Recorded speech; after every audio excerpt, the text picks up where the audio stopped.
Gusto niyo naman marinig si Tatay Digong?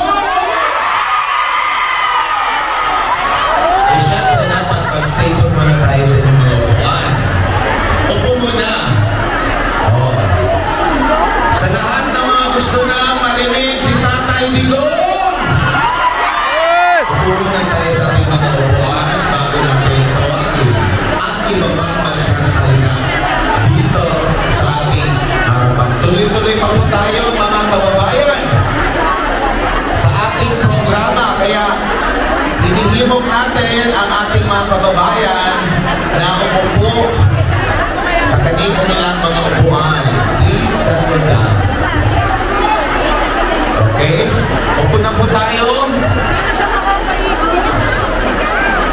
Marami pang mga magsasalita,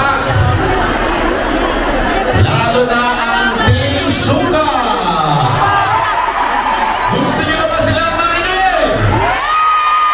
Upo muna tayo. Kain muna tayo. Please settle down.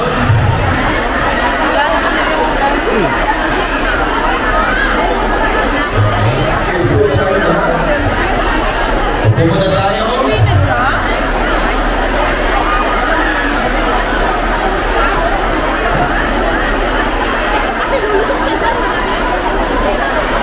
Nawala bigla. Okay. Habang kayo po ay umupunta na sa inyong mga pwesto, susunod na mausap po sa atin. Ngayon po, tanghali o hapon na ito, tawagin natin para magbigay din ng pasasalamat kay PRRD at nagbibigay na lang din ng pasasalamat at pagpapakilala kay Pastor Apollo Sigmund sa KOJC.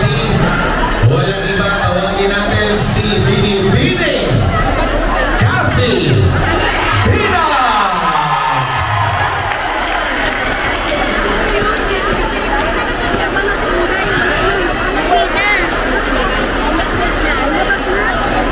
Hello, hello! Okay pa ba kayo?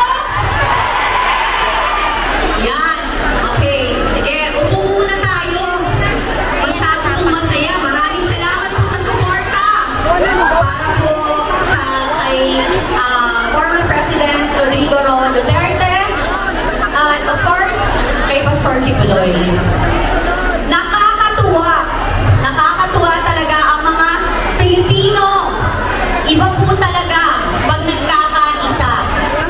And by the way, Happy Women's Month sa mga kababaihan. Diba? Bilang babae, ate, tiyahin, lola, nanay, kayo po, nandito po kayo, naging OFW, para po isakripisyo ang inyong sariling buhay para po sa inyong mga pamilya. Kumusta naman po kayo dito sa Hong Kong? Yes! Masaya! Ang sarap ng weather! At ako, every month ho, nandito ako before. 3 years ago, ang pinaka-last na every month nandito ako kasi may mga partners who rin ako dito sa mga negosyo ko. So anyway, ang Pilipino, iba po pag nagkapamilya. Tama po ba? Ang babae, katulad ko, iba rin magmahal. Di ba? Sagaran. So ngayon, hindi ho ako malapit kay Pastor Kibuloy. Hindi rin ho ako miyembro ng KOJC. Pero, makulit ho ako eh. Kapag gusto kong makilala yung tao, gusto kong ma-meet, gagawa ko ng paraan para sila ay makilala ko. Very persistent. Alam niyo yun? Nung nangyayari yung mga bagay-bagay, una sandali, kilala niyo po ba ako kung sino ko? Okay. Para sa mga hindi nakakilala, ako po yung naging whistleblower at ako yung nagsabi at nakakita sa paggamit ng pinagbabawal na droga. BBM. Okay? So, anyway, ako nagagalingan po ako sa mga taga-KOJC. Yung kanilang faith sa Panginoon, yung kanilang forgiving heart. Kasi ako noon. Hanggang ngayon, nagkakasala pa rin po tayo. Wala naman yung perfecto, tama? Huwag lang ganid at magnanakaw. Yun, di ba? Yung nangyari sa akin, katulad ninyo, nagtiwala rin kayo. At na, you know, as OFW, tayo ay umaasa, kayo ay umaasa upang magkaroon ng pagbabago sa ating bansa at para kayo po ay makabalik sa Pilipinas kasama ng inyong mga pamilya. Nung nangyari ang KOJC siege, iba po ang nakita ko. Ibang level na pang-aabuso ang nakita ko sa ginawa sa walang kamalay-malay, tahimik at hindi violente na mga tao na namumuhay sa loob ng compound ng KOJC. Pagkus, kahit po sila po ay naapi, sila po ay inabuso, ang kanilang personal na pamumuhay or private na bahay ay pinasok, nanatili po silang kalmado at sa huli nagpatawad. Iyan din po ang isang dahilan kung bakit nakita ko na hindi totoo ang sinasabi nilang pangit na ginawa ni Pastor Kibuloy. Because nakita ko doon kung gaano kabuti ang mga tao sa KOJC. Diba? Iba yun eh. Kasi, diba, magre-reflect kung paano si Pastor bilang tao at leader, magre-reflect yun sa mga tao sa loob ng KOJC. Eh, nakita nyo, pagpatawad, kalmado, at sa huli, nagmahal. Diba? Alam mo, meron kasi akong bakit hindi rin ako mapanghusga basta? Ang dami nagsasabi, si Pastor Kibuloy ay isang masamang tao. Ang dami niyang ginawang pangit.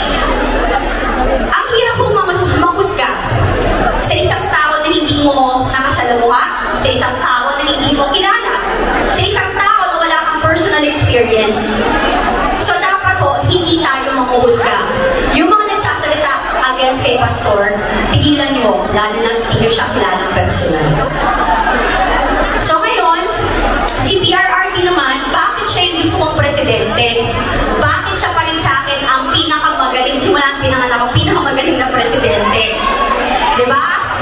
Dahil I hate drugs. Ayoko ng addict, ayoko ng sugarol. And siya lang ang nag-iisang presidente na lumaban against sa droga. Tama?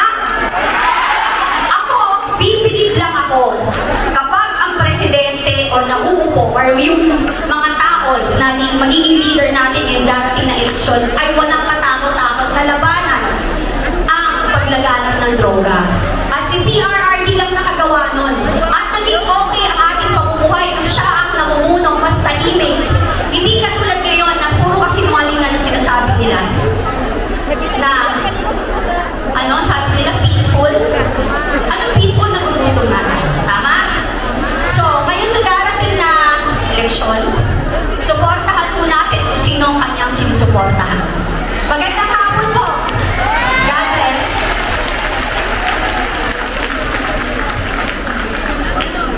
Ang hirap sundan ni Bibi Sara.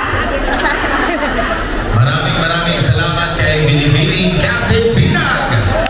At ang susunod naman natin na makakasama dito sa harapan at magsasalita po ang isang matapang na babae na kinalaban ang CBP-NPA-NDF, dating tagapagsalita ng NCF-ELCAC mula sa Ipanao, Sambayanan. Tawagin po natin si Dr. Lorraine Bacdoy.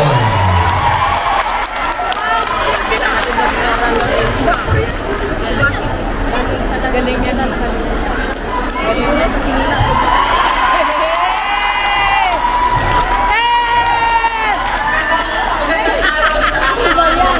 Pangalawa na yan. Napakasaya ko tuwing kasama mo kayo at dala ko hindi lang ang sarili ko at ang pagmamahal ko, kundi dala ko ang pagmamahal at